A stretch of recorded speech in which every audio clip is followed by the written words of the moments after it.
گزشتہ قسط کا خلاصہ جگنو نے بھی یہی کیا تھا۔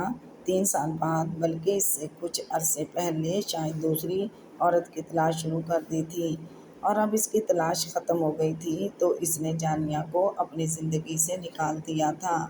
قسط نمبر 44 کیسی قاتل شب تھی! جانیہ کو اس لامتناہ ہی سیاہ شب کا کوئی سرا ہاتھ نہیں آ رہا تھا۔ اسے یقین ہی نہیں آ رہا تھا کہ آج جگنو کے ساتھ اس کی آخری رات ہے۔ رات کے آخری لمحے گزر رہے تھے۔ دل کی اپنی ایک رفتار ہوتی ہے، احساسات و جذبات پیدا ہوتے ہیں اور رفتہ رفتہ دم توڑ دیتے ہیں۔ جگنو کو مجھ سے پیار ہے نا؟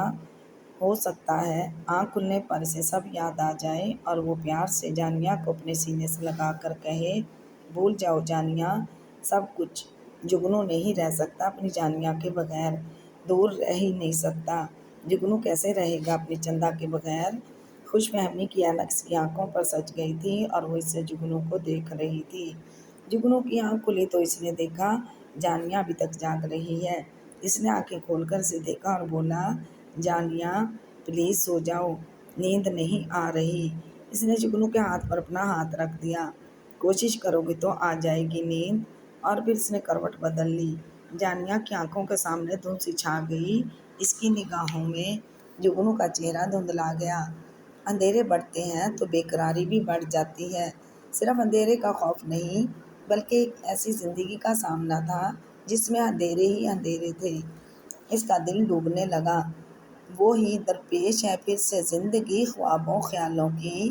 کہاں ہے اب تمہاری وہ محبت اتنے سالوں کی؟ اگر میرے مقدر میں اندھیرا ہی اندھیرا تھا، کہانی کیوں سنائی تھی مجھے تم نے اجالوں کی؟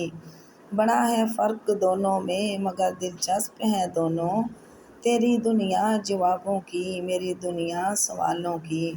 تمہیں جب سے میں لکھتا ہوں، تمہیں جب سے میں پڑھتا ہوں، ضرورت ہے ہی نہیں پڑتی کتابوں کے حوالوں کی۔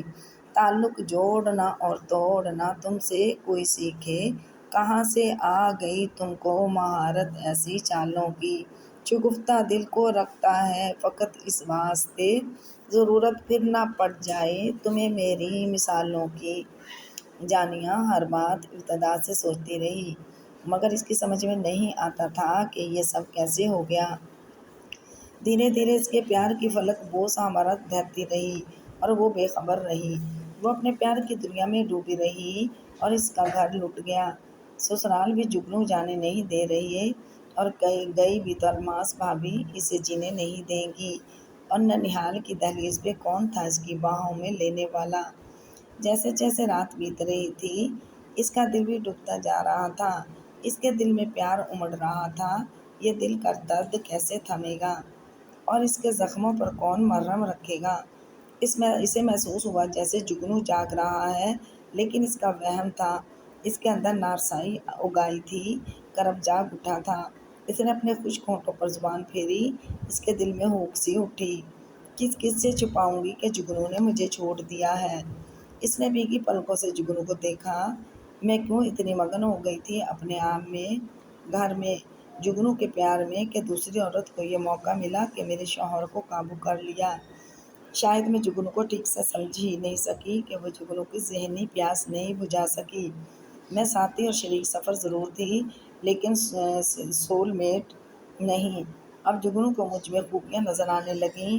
اب مجھے چھوڑ سکتے ہو، لیکن اسے چھوڑنا ممکن نہیں۔ اس لیے مجھے کہتے تھے مجھ میں فیصلے کی بہت کمی ہے۔ کب تک تمہاری انگلی تھام کر چلاؤں گا؟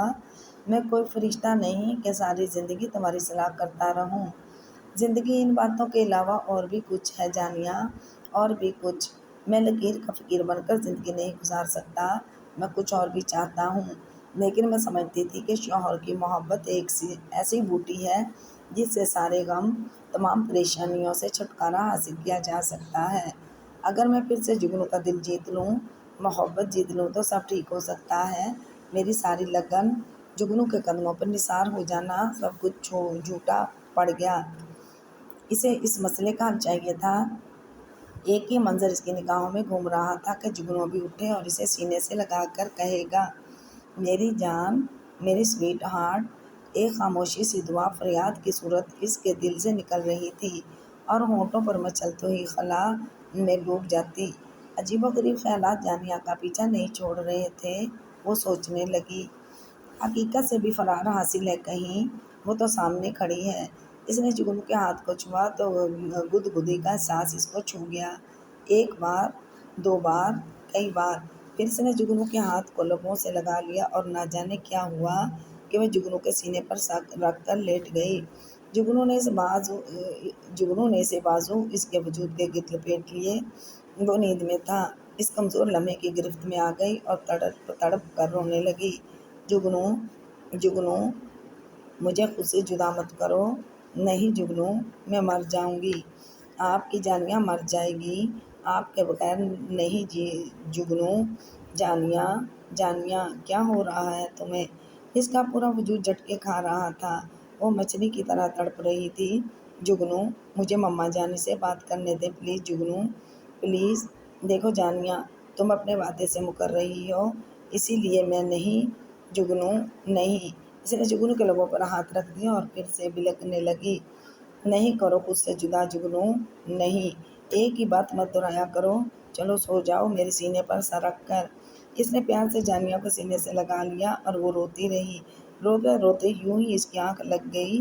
جگنو کی آنکھ کھلی تو وہ اس کا کالر سختی سے پکڑے ہوئے، اس معصوم بچی کی طرح جسے اپنے کھو جانے کا ڈر ہو۔ ایک لمحے کے لیے جگنو کے دل کو کسی نے مٹھی میں لیا، لیکن دوسرے پل وہ پتھر بن گیا۔ اس نے جانیہ کے ہاتھ سے اپنا کالر چھڑایا اور اسے اٹھاتے ہوئے کہا، جانیہ، اٹھ جاؤ، صبح ہو گئی ہے۔ پھر اٹھ کر تیار ہونے چل دیا۔ وہ آیا تو وہ گمسم بیٹھی تھی، جگنو کو گہری نظروں سے دیکھتی رہی اور پھر اٹھ کر جگنو سے لپٹ گئی اور ایک بار پھر سے رو پڑی۔ اور کتنا رو گی؟ لوگ تو مرنے والوں کے لیے بھی اتنا نہیں روتے، میں تو ابھی زندہ ہوں۔ جگنو، اس نے جگنو کے لبوں پر ہاتھ رکھ دیا۔ منہ دھو لو۔ اس نے جانیہ کو خود سے الگ کیا۔ بہت کچھ تھا جگنو کے لہجے میں۔ وہ الگ ہو گئی اور فریش ہونے چل دی۔ جب وہ آئی تو جگنو چائے پر اس کا منتظر تھا۔ اس نے خاموشی سے چائے اس کے سامنے رکھ دی۔ جانیہ نے ایک نظر اسے اور پھر چائے کو دیکھا۔ ایک سیپ اس نے چائے کا لیا اور کپ واپس رکھ دیا۔ اتنی کڑوی چائے بنائی تھی اس نے کہ حلق سے نیچے نہیں اتر رہی تھی اور اس کا دل بھی نہیں تھا کہ پیے۔ جگنو نے کچھ کہنے کو لب کھولے مگر پھر چپ ہو گیا۔ پھر گویا ہوا، یہ فائل رکھ لو، اس میں وہ کاغذات ہیں جو پلاٹ تمہارے لیے لیا تھا اور اس پلاٹ کے بھی جو تمہیں رونمائی میں دیا تھا۔ حق مہر کی رقم تمہارے اکاؤنٹ میں ٹرانسفر کر دی ہے اور بھی کچھ جو چاہو لے جا سکتی ہو۔ وہ پھر رونے لگی۔ مجھے کچھ نہیں چاہیے، کچھ بھی نہیں۔ یہ تمہاری امانت ہے، میری امانت آپ ہیں۔ پھر کیوں؟ بس کرو پلیز، ختم کرو اس بات کو، نہ جدا کرو خود سے پلیز۔ اس نے ایک بار پھر جگنو کے پیروں کو پکڑ لیا اور اس پر سر رکھ کر رونے لگی۔ بس کرو اب سب، اس نے جانیہ کو اٹھاتے ہوئے کہا۔ اس نے سر اٹھا کر جگنو کو دیکھا۔ تم یہ سب اپنے ساتھ لے جاؤ گی؟ مجھے کسی چیز کی ضرورت نہیں ہے، اگر ہے تو صرف آپ کی۔ بس مجھے خود سے الگ نہ کریں۔ جانیہ کی یہ بات جگنو کے نزدیک اہمیت کھو چکی تھی۔ یوں ہی روتے بلکتے اس کے نزدیک وہ لمحے آ کھڑے ہوئے جو ان کو جدا کرنے کو بے قرار تھے۔ چلو دیر ہو رہی ہے۔ وہ اس کا سامان پہلے ہی گاڑی میں رکھ چکا تھا۔ میں کہاں جاؤں گی جگنو، کہاں جاؤں گی؟ اپنے گھر، اکاڑا۔ اس نے نہایت اطمینان سے کہا۔ آؤ۔ اس نے جانیہ کا ہاتھ پکڑ لیا۔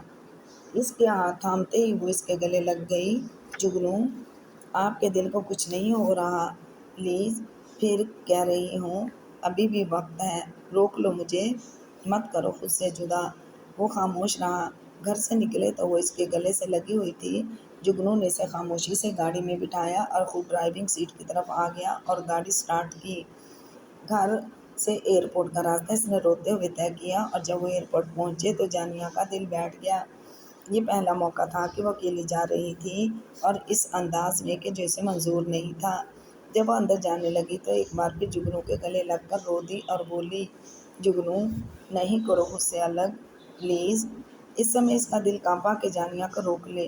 وہ واقعی جانیہ کے بغیر کیسے رہ پائے گی؟ اسے تو جانیہ کی بہت عادت ہے، لیکن کہا بھی اتنا، اپنا خیال رکھنا جانیہ۔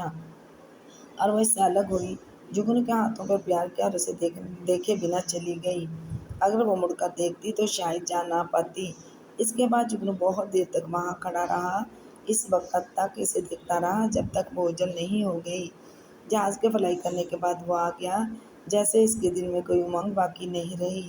ایک لمحے کے لیے جگنو کا دل تڑپا تھا، لیکن اب اس وقت جذبے میں کیا رکھا تھا؟ بچھڑے ہیں تو خوشی سے بچھڑو، سوال کیسے جواب چھوڑو۔